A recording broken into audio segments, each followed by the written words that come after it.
This is the start of the Southside Trail from the Brooklyn campground going up the New River.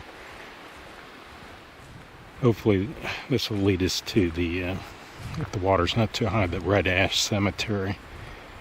They call it the Red Ash Island Cemetery, where victims of a mine disaster and smallpox in the early part of the 19th century are buried. Now, all along here on the Southside Trail, ruins of coal camps,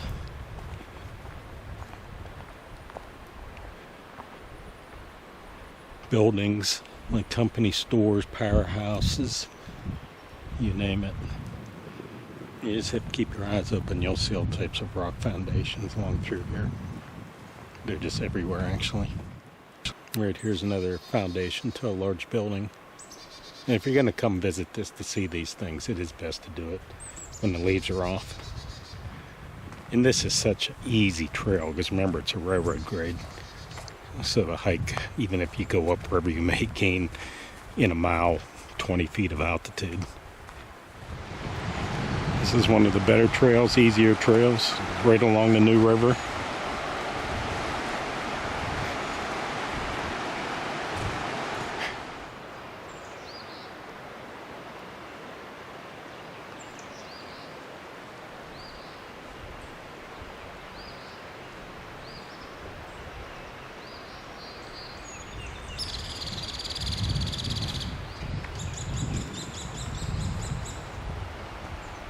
Getting closer to the start of the Red Ash Island up here.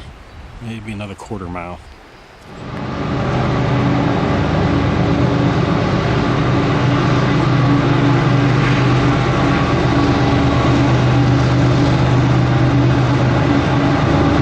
CSX coal train that's on the opposite side over there. It's moving slow, but I don't know how well you can see it. It's loaded down.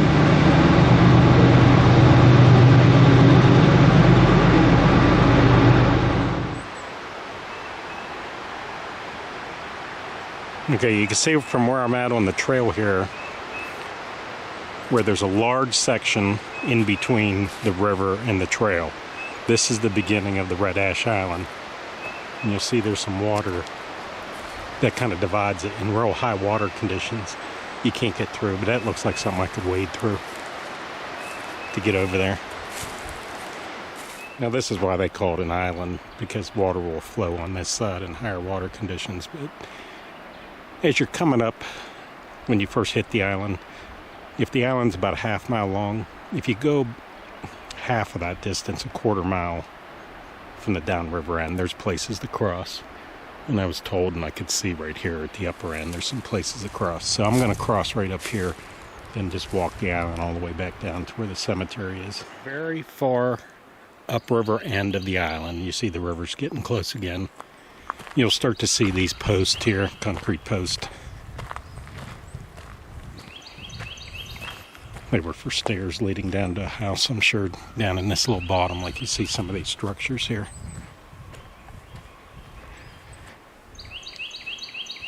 Just right up around the bend are the coke ovens, the red ash coke ovens.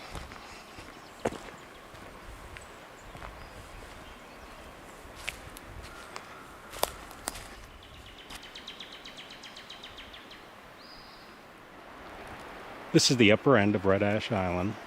And you see how it's rocky down there?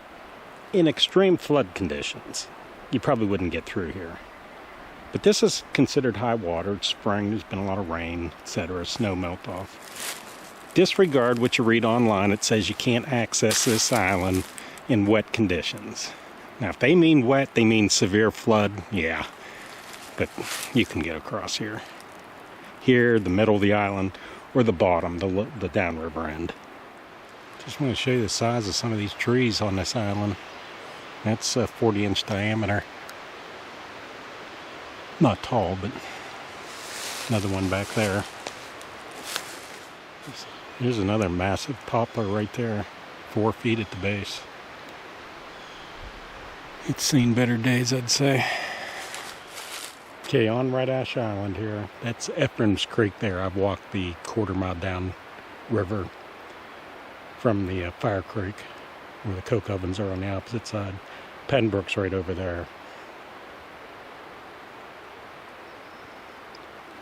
And this is the first marker that I found, a lone marker. Frida McAllister, June 8th, 1927, our baby. That's all it says. It says a baby died in 27. Looks like a footstone and a headstone right there, unmarked. There's a bunch of ribbons tied up here. I don't know if the Park Service did that to let people know this is part of the cemetery. There's the outline of the grave right there. Another forgotten soul of the Red Ash Island Cemetery. And this is the graveyard, by the way. Again, barely see them sticking out of the leaves here, these unmarked stones. Just field stones.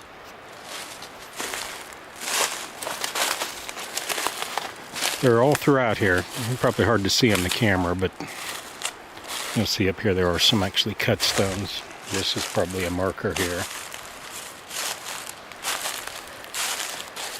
Right there, definitely. I think from what I read, and I'll put a link to the story on it, there was graves from a mining disaster as well as a smallpox outbreak.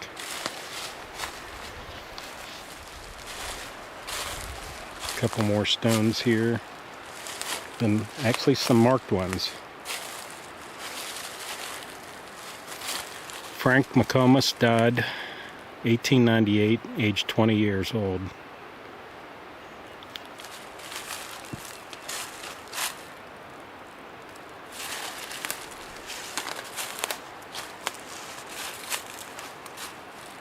Here's someone died in 1901. Born and died, so it's a baby. Susie Broman. Here's another one just a couple months old. Gracie Broman.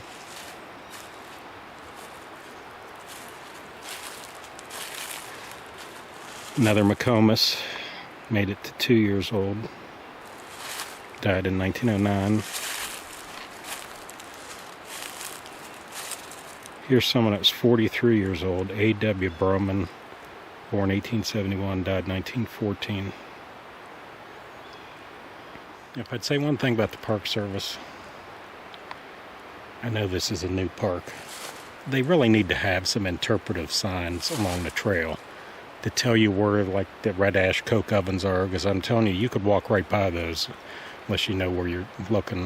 If you don't do your homework, you will walk by them. This cemetery over here on Red Ash Island, it's the same way. They could mark a couple spots for people to walk over and direct you to the cemetery. Just another feet going downriver on the island. You can see just a whole lot of graves here. All these stones. Simple field stones. I have not seen any markings on any one of them. American graves must maybe the mine victims, mine disaster victims. Just more forgotten souls.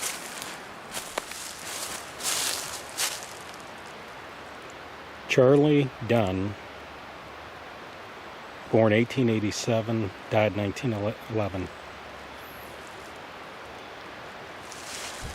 It's a beech tree with some carvings on it. When I saw that, I noticed some things over here. Look at this one grown into the tree. It says Charlie on it. That could just be his footstone. Yeah, it's blank. I'd say that's his footstone, the grave that I just read.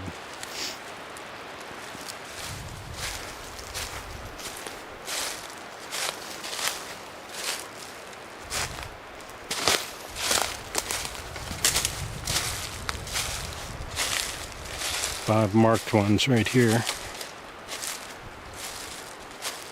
Just a lone metal grave marker that the funeral homes would use when they buried you. Unfortunately, the tag is gone. That was inside it. I'm looking over at the South Side Trail.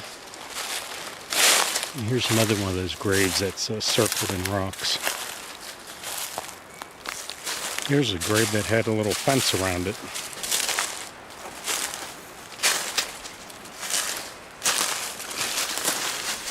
Nothing marked there. Again, the tag is missing.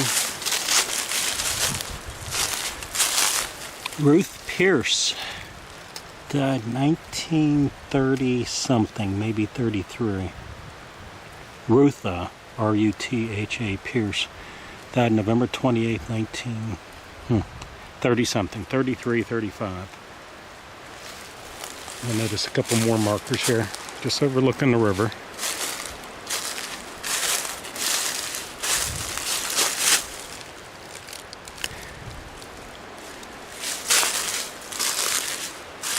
Another one. Oscar Shanklin, died 1936. Looks like the Charles B. Collins Funeral Home. Looking back on Rutha Pierce, she was 51 years, 1 month and 8 days old when she died.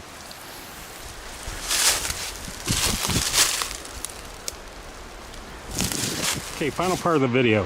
When you come up from Brooklyn Run Campground, which is down that way, as soon as you see where the railroad grade, the south side trail, is cut in to the bank here, just right past it, that's where the island starts. And I would come up just right here, where we see that wide spot off to the left there. Cut down there, make your way around the creek. It's very easy to get across. And then you'll have to go about 100 yards before you start hitting the graveyard. So that's the quick way.